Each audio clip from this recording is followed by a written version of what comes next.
numéro 8, donc rendu par le Conseil constitutionnel le 21 mai 2022. Je pense que de ce point de vue, il y a lieu quand même de relever que le Conseil constitutionnel a quand même permis de clarifier une chose. Oui. C'est que par rapport à la volonté ou bien par rapport à la demande qui a été formulée par le mandataire de la coalition Yewwi Askan Wi auprès de la commission de réception pour pouvoir procéder à des remplacements, substitutions, remplacements. Au moins sur ce point, le Conseil constitutionnel nous a édifiés. Parce qu'en réalité, j'ai entendu certains chroniqueurs, une certaine presse dire que oui, le Conseil constitutionnel, à travers cette décision numéro 8, a déclaré irrecevable la candidature de la coalition Yewwi Askan Wi, en tout cas pour ce qui concerne donc sa saisine par rapport au remplacement. Mais cela ne résulte pas de la décision. En réalité, le Conseil constitutionnel s'est limité, comme le docteur l'a dit tout à l'heure, à autoriser le mandataire de la coalition Yewwi Askan Wi à procéder à des retraits, mais à faire des remplacements. En réalité, c'est ça. C'est que prévoit. Mais je suis d'accord avec le docteur Cissé. C'est-à-dire que du moment que le mandataire de la coalition Yewwi Askan Wi a reçu une notification des motifs du rejet, parce qu'en réalité, c'est la violation de la parité, parce qu'il y a une liste originelle. Ce qu'il ne faut pas oublier, c'est que pour ce qui est de la liste de Dakar, en réalité, la liste majoritaire de Dakar, il faut faire la part des choses. Il y a une liste originelle. Et la liste originelle a violé la parité. Et de ce point de vue, conformément aux dispositions de l'article L179 alinéa 2, mais la commission a notifié au mandataire le non-respect de la parité. Mais c'est ça en réalité. Mais maître, pour rester véritablement sur le même tempo, mais il est également dit que la coalition Benno Bokk Yakaar a dépassé le nombre de parrains requis, mais dans la même logique et compte tenu véritablement de l'annonce faite par le ministre en charge des élections, la liste de titulaires a été autorisée et la liste des suppléants totalement rejetée. Est-ce qu'il y a deux listes ou il y a une seule liste? Parce qu'en réalité, cet éclairage est demandé par énormément de Sénégalais.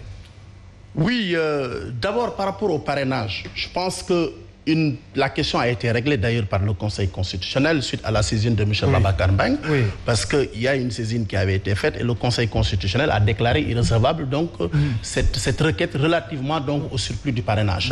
Mais même si on analyse dans le fond, je pense que ça ne peut pas être aujourd'hui un motif qui pouvait peut-être justifier le rejet de la liste donc de la coalition Benno Bokk Yakaar pour la bonne et simple raison que d'abord il y a deux listes séparées, ça c'est la loi électorale qui le dit. Deux listes séparées. Oui, parce que l'article L149, alinéa 6, qui parle du parrainage, du respect du parrainage par les listes, parle de la liste des titulaires et de la liste des suppléants. Ça c'est vraiment constant en l'espèce. Mais mieux, par rapport donc toujours à ce parrainage, ce nombre de parrains, je pense qu'on compare très souvent cette situation à la situation de 2019.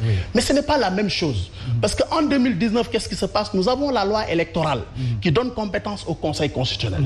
Et la loi électorale avait fixé un minimum et un minima, et un maximum. Mais pour ce qui concerne la violation, le non-respect du maximum, absolument rien n'a été dit. Mais par contre, si une coalition de partis politiques veut compétir et qu'elle n'atteint pas le minimum, à partir de ce moment, c'est sanctionné par l'irrecevabilité.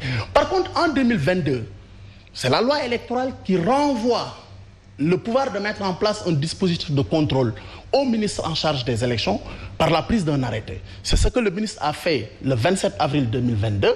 Il a pris un arrêté qui met en place le dispositif de contrôle. Et dans cet arrêté, contrairement à 2019, il y a une disposition expresse à travers l'article 6 de cet arrêté qui dit de façon expresse que le surplus de parrainage, quand il y a surplus de parrainage, mais ce surplus est nul et non avenu et n'est pas comptabilisé. Donc pour le maximum, la question est réglée en 2022. Par contre, en 2019, on peut comprendre que le Conseil constitutionnel puisse créer une jurisprudence parce que la question n'était pas totalement réglée. Mais de ce point de vue, Mbaye, je reviens sur la même question. Peut-être que vous serez d'accord avec Maître, peut-être que vous ne le serez pas. Mais par rapport à la liste des suppléants de Benno, est-ce qu'en réalité, on peut dissocier la liste des tutélaires et la liste justement des suppléants? Est-ce que le rejet de l'une n'entraîne pas le rejet justement de l'autre? D'abord, je souhaiterais rebondir un peu sur le parrainage. Très rapidement, oui. Parce que nous, en tant que militants des droits de l'homme, nous allons nous soumettre par rapport à la décision de la CEDEAO. Deux militants des droits de l'homme. Oui, certainement, par rapport à la décision de la CEDEAO qui avait demandé à l'État du Sénégal, en tout cas, de supprimer en tout cas, la loi sur le parrainage. Parce que la CEDEAO avait dit, en tout cas, que la loi sur le parrainage viole manifestement le principe du respect des droits humains dans le cadre général, n'est-ce pas? Mais il avait donné un ultimatum à l'État du Sénégal qui n'a pas été respecté, n'est-ce pas, dans un premier temps.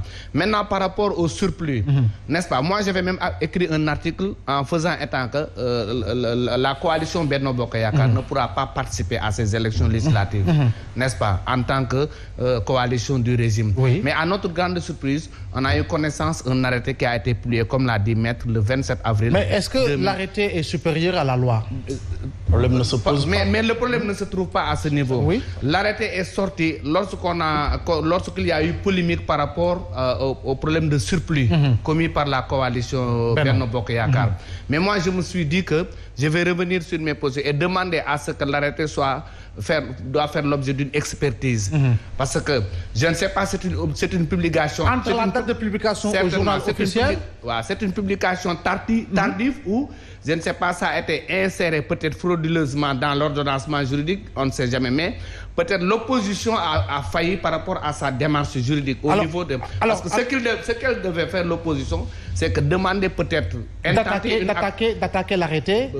La façon d'attaquer l'arrêté, si on l'attaque l'annulation de l'arrêté est conforme à la loi sur le parrainage. Mais l'existence réelle, l'existence matérielle de l'arrêté en tant que tel, la date de la publication, quand il a été inséré dans l'ordonnancement juridique, c'est ça le problème. Mais l'opposition a failli, elle devait intenter une action en déclaration d'inexistence. Et cela, c'est un recours sans délai devant la Chambre administrative de la Cour suprême. Alors, à l'endroit des deux juristes, vous me permettrez de vous lire véritablement un petit paragraphe écrit par l'expert électoral Ndiaga Sylla, qui, dès le soir même de la publication des listes par le ministère en charge des élections, a eu à écrire que l'arrêté a outrepassé son objet.